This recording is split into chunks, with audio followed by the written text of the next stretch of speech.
susunod na programa ay rated PG. Ito ay nangangailangan ng patnubay at gabay ng magulang para sa mga batang manonood.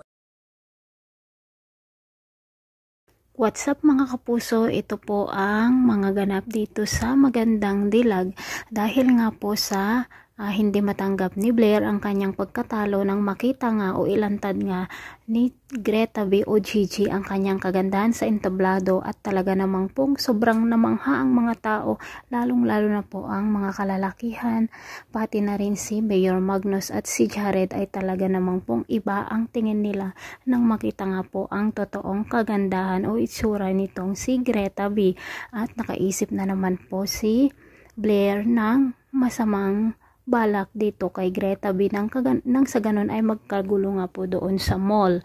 At ito nga po, nag-hire nga po siya ng tao na kung saan po may bit-bit na bag at sinabi na may bomba o kaya po naglagay ng bomba doon sa mall at nasaktan nga po si Greta B dahil nga po sa pagkakagulo ng mga tao. Ngunit meron pong darating na magliligtas sa kanya.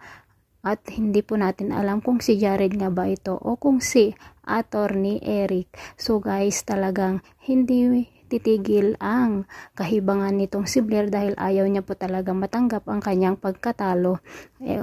Talong-talo na naman siya. Nagtagumpay na nga silang kunin ang lahat dito kay Greta. Ngunit talagang gusto talaga nilang ilaglag si Greta. Ngunit matalino naman po si Greta kung kaya't hindi magtatagumpay si Blair. So ito lamang po ang ating update. Thanks for watching. Bye-bye.